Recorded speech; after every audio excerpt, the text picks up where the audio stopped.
Good evening, and welcome to what is the 5th annual Prism Awards for Photonics Innovation. We have a room full of very bright people, a lot of big ideas, CEOs and product teams, business starters and investors, competitors, people from all over the globe, businesses large and small. The thing that brings us together is we all honor innovation and new products, and we look forward to hearing about several of the most outstanding new products of 2012.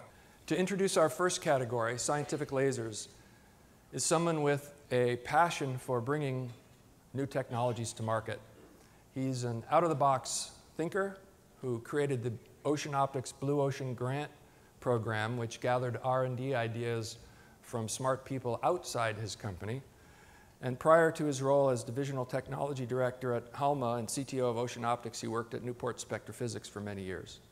He's now the co-founder and CEO of Open Photonics, a new open innovation company designed to help accelerate the commercialization of photonics. He's also been an active volunteer for SPI over the years, including helping out this year with the SPI Startup Challenge. Please welcome to the stage Jason Eichenholz.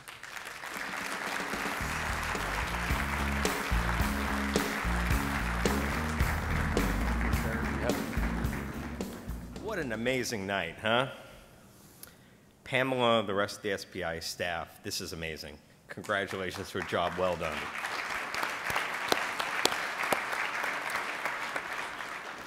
So it's quite an honor to be here. First, let's give congratulations to all the finalists this evening who are here. I wish you much success here tonight, but more importantly, success in the marketplace.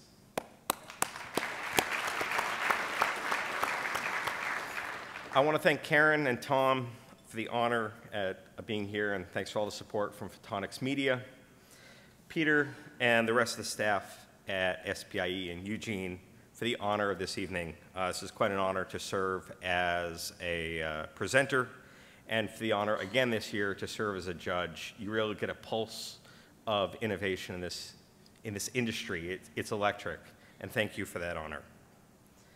The quality of the submissions this year, not to mention the quantity, but just the quality was breathtaking. And it's been such a wonderful event, and I'm just so excited to be here tonight. Well done, and you know we have a lot of good future. I was asked to make some sort of intelligent statement about our industry. I figured it's a first for everything. So I think it's interesting, actually, if you take a step back and look backwards a bit. The 20th century was an era of amazing growth. The technological growth was strong, and it was fueled fundamentally by our ability to harness the power of the electron. The creation of the transistor was an inflection point. We were able to do new things and create whole new industries in microelectronics because we could harness the power of the electron in ways we'd never considered. That was an inflection point. Think about the remarkable transition that happened that came out of Bell Labs. Those types of institutions aren't here anymore, and certainly not the level that they were in the past as corporate R&D labs get smaller and smaller. Think about it today. From that time of that first transistor, we've had 2.5 billion transistors go into a standard processor. An FPGA has over 7 billion transistors in that. And yet, not a single one of those transistors would be there today if it wasn't for the fundamental photonics technology that allowed us to make it. But who knows that? Who understands that? It's been said that the 21st century will be the era of the photon, and I agree with that. Unfortunately, as an industry, we're kind of hidden behind the scenes. If Intel is inside, we're kind of the shy kids sitting in the corner. No one knows the power of what we do. And this is very frustrating for me as a photonics professional. We enabled the displays. We enabled the backlights. We enabled the communications between the wireless towers for all these smartphones and our wireless obsession. Most of the devices in our pocket don't have one, but sometimes two multi-megapixel cameras. But other than the people here in this room, who truly understands that? Not a lot of people. As an industry, if we need to come together, we need to come together and act cohesively to have that transition to usher in the era of photonics. Let's face it, a lot of the lenses we make today are made the same way that Newton did in the 17th century. So if we want to usher in disruptive change, we need to do this now. Now, some may disagree about my perspective of photonics. I believe that we're still in the vacuum tube era of photonics. That's okay, because I know what's coming next, and I'm very excited about that. The best is yet to come.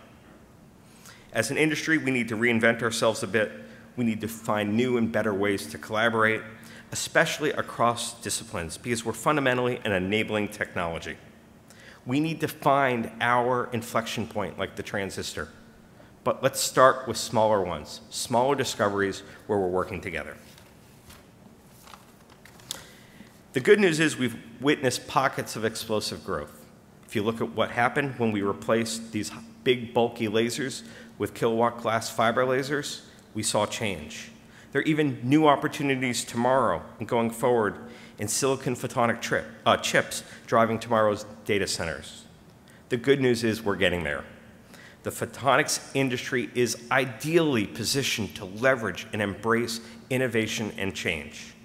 We need to embrace these changes and accept them, new models, new ways to work together versus fortifying the castle and bringing up the drawbridge. The future is ours for the taking, and I'm looking forward to the ride. The first category this evening is the fundamental engine for the photonics-based discovery, scientific lasers.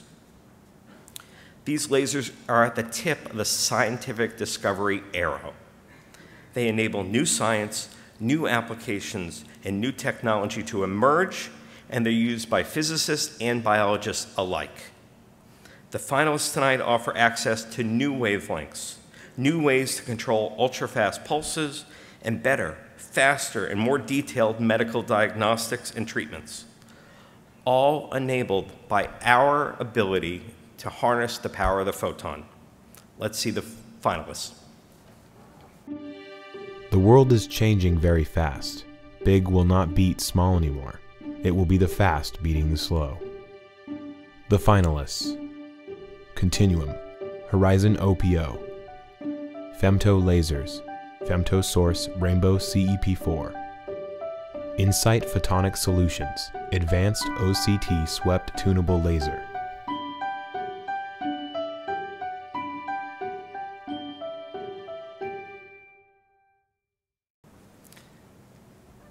Still sealed. And the winner is, for scientific laser category, Continuum with the Horizon OPO.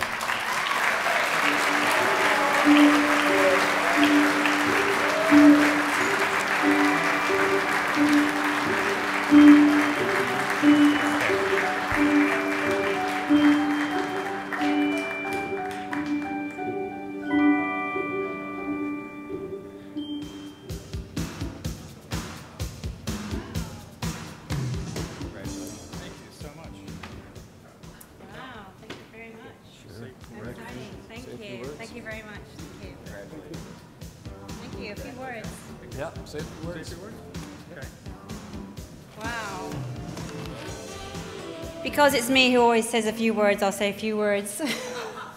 This is absolutely fabulous. What a delight. What a treat. We have a team that worked extremely hard. We're very excited about this new laser. It gives more opportunities way deep into the fundamental vacuum UV. And thank you. We'll all enjoy this and celebrate as a team. Thank you.